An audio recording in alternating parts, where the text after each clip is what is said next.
A rich woman, Eleanor van der Linde, a self-made millionaire, staged her own death to uncover who truly cared for her. What followed was a shocking revelation of greed, betrayal, and the one love that remained unshaken. A story that will leave you questioning everything. Find out in this gripping story. Don't forget to subscribe, like, and drop a comment below. Eleanor van der Linde, a woman of immense wealth and influence, came to a dramatic halt, or so it seemed. Eleanor, a millionaire with a fortune built on shrewd business acumen and relentless ambition, had always been surrounded by people. Yet, she often wondered how many of them truly cared for her and how many were merely drawn to the glittering allure of her wealth. To test the loyalty and love of those closest to her, Eleanor devised a plan so daring, so audacious, that it would reveal the deepest truths about the people in her life. She would pretend to be dead. She waited for her husband to go to their luxurious penthouse, not far from the mansion. At precisely midnight, the news of Eleanor's sudden and tragic passing spread like wildfire. The announcement was carefully orchestrated, with her most trusted confidant, Margaret, delivering the heartbreaking news to her inner circle. The reactions that followed were nothing short of a spectacle, a revealing drama that would forever change Eleanor's understanding of love, loyalty, and human nature.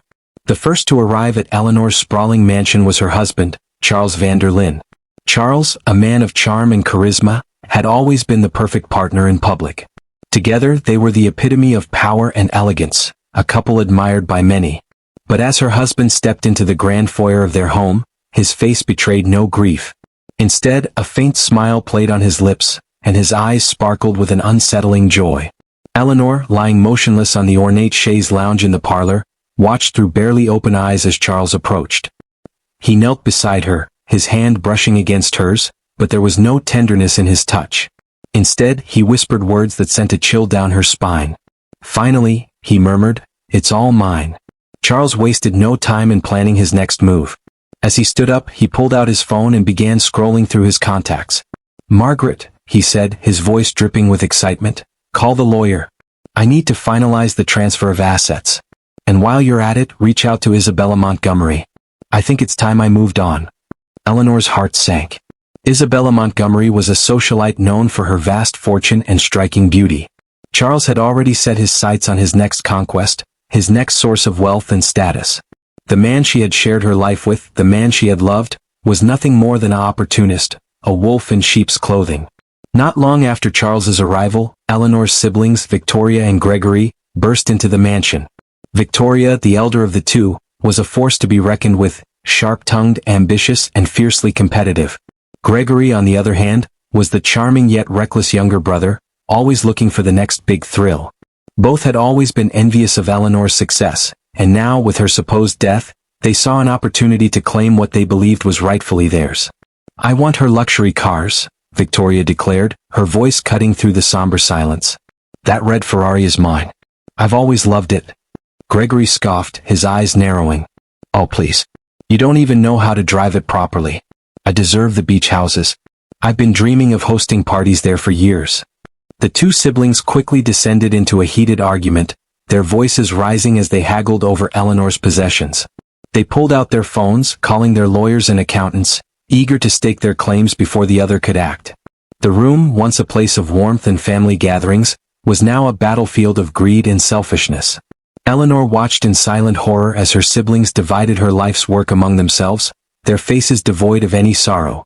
To them, she was nothing more than a means to an end, a stepping stone to their own desires. As the night wore on, Eleanor's business partners arrived, their faces a mask of solemnity. But beneath their composed exteriors, there was an air of excitement, a barely concealed eagerness to capitalize on her demise.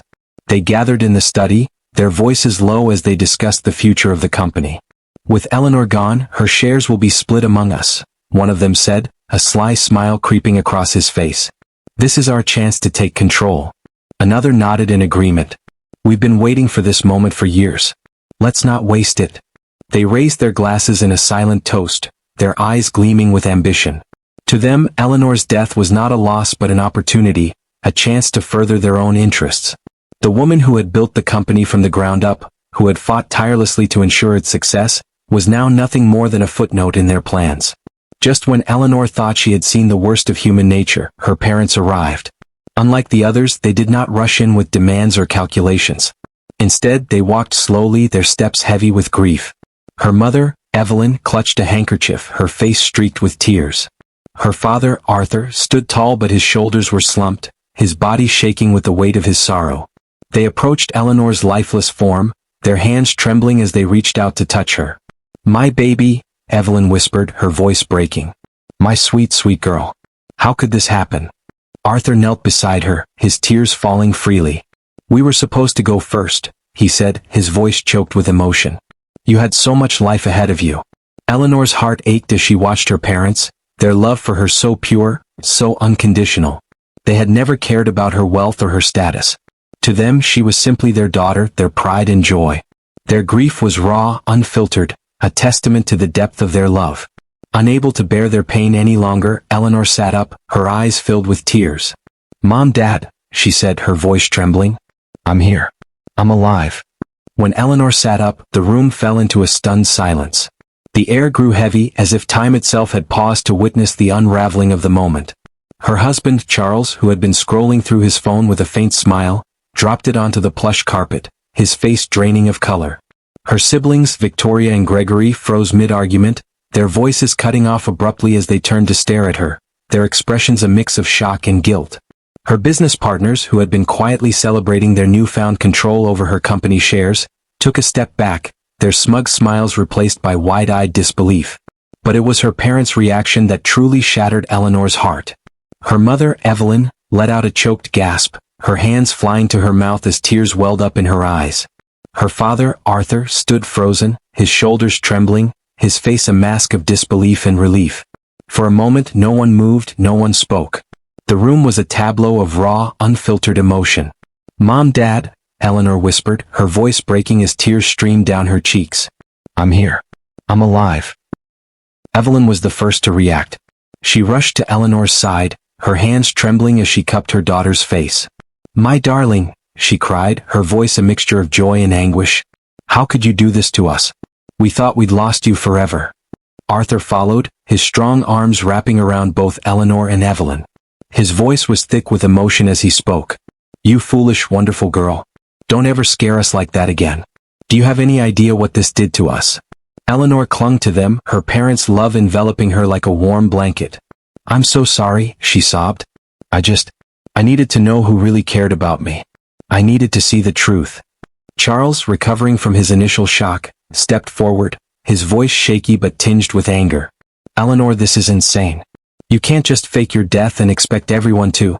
She cut him off, her eyes blazing with a fire he had never seen before. "Save it, Charles," she said, her voice cold and steady. "I heard everything. I heard you talking about my money, about Isabella Montgomery. You've shown me exactly who you are, and I want nothing to do with you." Charles opened his mouth to protest, but no words came out. He looked around the room as if searching for support, but everyone avoided his gaze. Even Victoria and Gregory, who had been so eager to divide Eleanor's wealth, now stood in awkward silence, their faces flushed with shame. Eleanor turned back to her parents, her voice softening. "You're the only ones who truly love me," she said, her voice trembling. "You're the only ones who didn't see me as a means to an end. I'm so sorry I ever doubted that." Evelyn stroked her daughter's hair, her tears falling freely. "We've always loved you, sweetheart. Not for what you have, but for who you are." Arthur nodded, his voice steady but filled with emotion. "You're our daughter, Eleanor. Nothing will ever change that."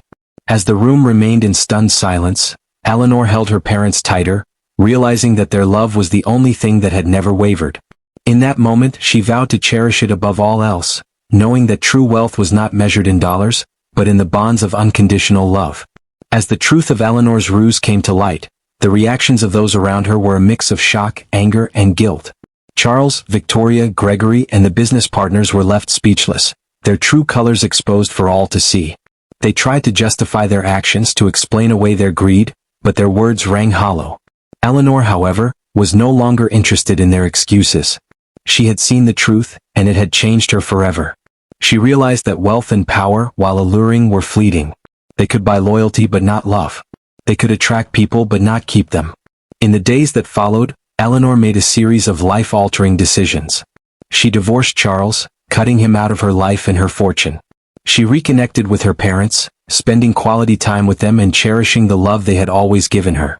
She also restructured her company, ensuring that her business partners could no longer exploit her legacy.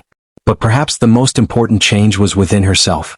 Eleanor learned to value the things that truly mattered: love, family, and authenticity. She began to use her wealth for good, supporting charitable causes and helping those in need. She realized that true happiness came not from material possessions, but from the relationships that enriched her life. The moral of the story. Eleanor's story serves as a powerful reminder of the importance of love and authenticity in a world often driven by greed and ambition. It teaches us that while wealth can open doors, it is the people who stand by us through thick and thin who truly matter. And most importantly, it reminds us that the love of family, pure and unconditional, is the greatest treasure of all. So, the next time you find yourself chasing after material success, take a moment to reflect on the people in your life. Ask yourself, who would be there for me if I had nothing? Who would mourn me not for what I have but for who I am? The answers to these questions may just reveal the true worth of your relationships, and the depth of your own heart. Kindly support me by subscribing to my channel, like my video, and drop a comment. Your support means a lot.